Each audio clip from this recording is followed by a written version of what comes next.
Hey guys, so it's me, Jen. I'm back again, and I am happy to announce that I'm going to be doing monthly readings now on YouTube here. So the goal is to have them uploaded by the last day of the month, so that way you're ready to go to tap into your guidance and that type of thing for the first of the month. So if that's something you're interested in, just keep watching.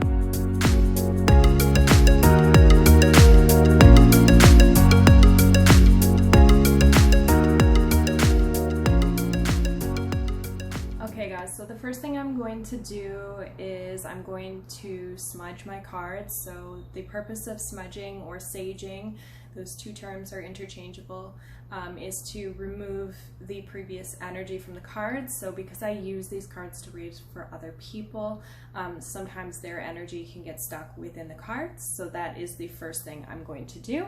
So I have a white sage stick here. Just going to light it very lightly. You don't want it too smoky because you don't want to set the fire alarm off. So I'm just going to smudge around my space. And then my cards.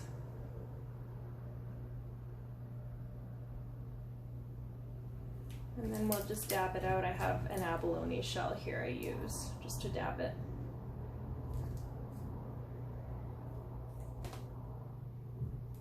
And there we go. I'm just going to move this off to the side. And so the question is what does August 2019 look like for the collective? I'm going to pull 6 cards here, and then I will show you the cards that came up.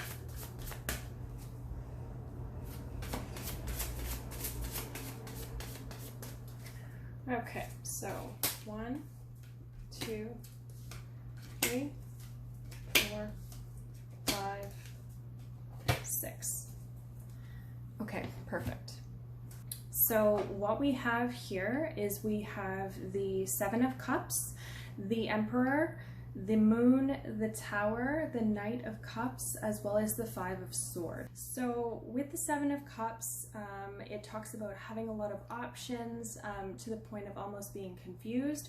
So with the shift in energy, I feel like July was very much a holding pattern for a lot of us on which way to progress, especially within our careers and our life goals. So August is kind of bringing you all these options forward. We have the Emperor standing by though, which means that we are kind of fighting authority.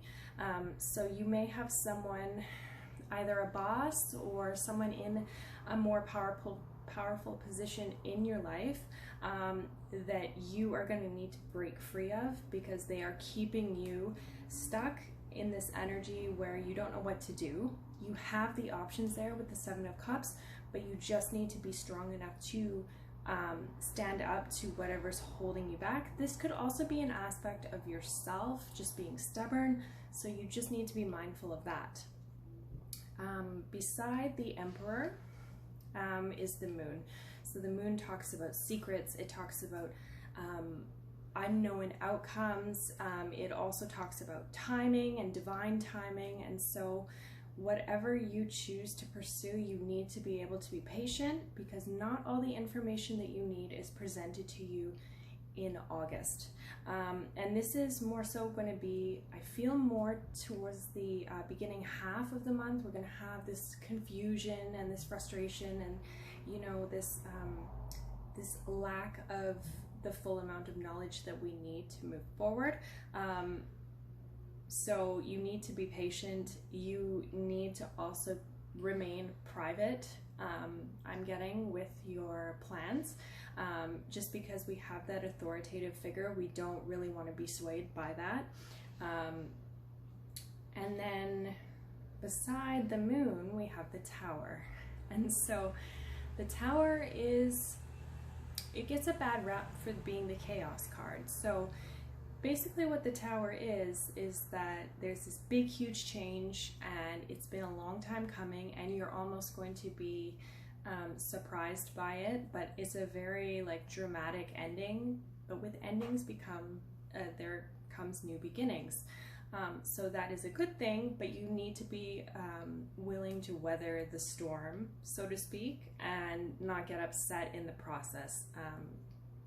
You need to make sure that you're staying grounded and that you're not getting caught up in the drama and you're not allowing that to push you off your path.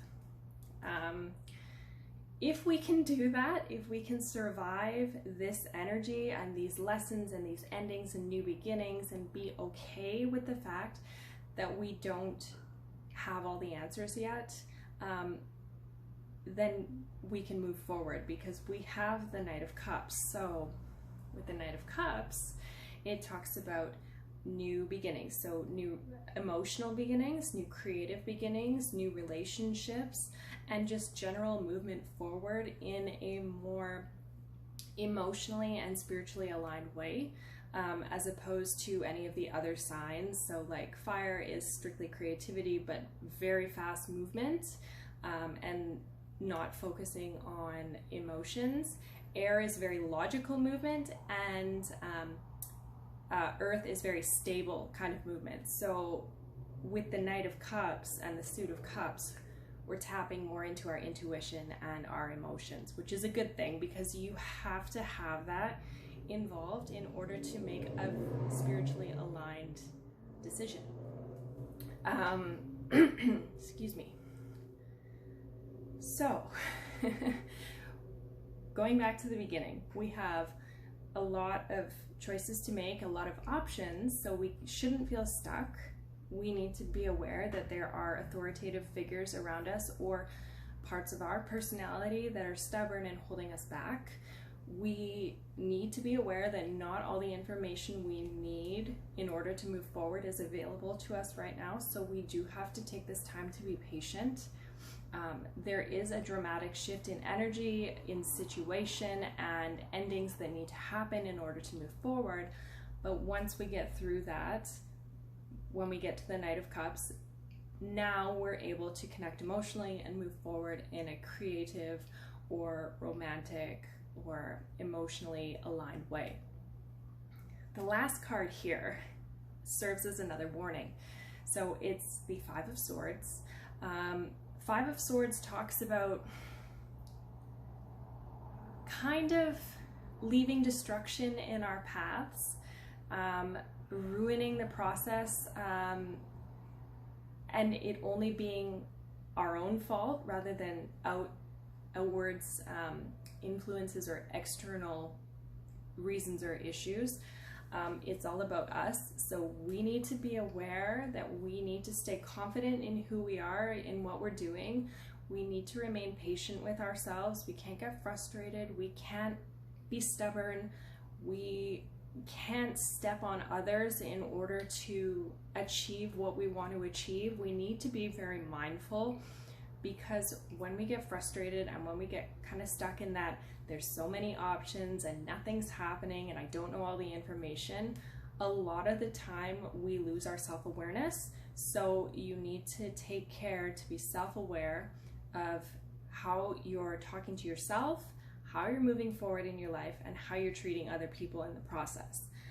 Because stepping on other people or bullying ourselves, being hard on ourselves, is just going to stall the process, and to be quite honest, it could even delay you from that process for months. So just be very, very aware that you have the power to make or break this month. So just take good care, and make sure you're grounded, make sure you're meditating, make sure you're tuning into yourself. Analyze your frustrations and really ask where this is coming from, instead of just reacting to it without figuring out why it's happening. And for August, we'll be all good. We'll be good to move into September as well. So again, just be aware that there are going to be obstacles to overcome, both personally and with others, but you need to break free of that mold, and you do have options to move forward and to succeed and to really manifest what you want in the month of August. So I hope that helped you all. If you have any questions, drop them below. I can always go and do a follow-up. This is a new thing that I'm offering, so I just kind of want to see how everybody's enjoying it. So leave me your comments and questions down below about this reading, and just make sure you subscribe, like this video, and hit the bell notification so you know when I upload the next one. See ya!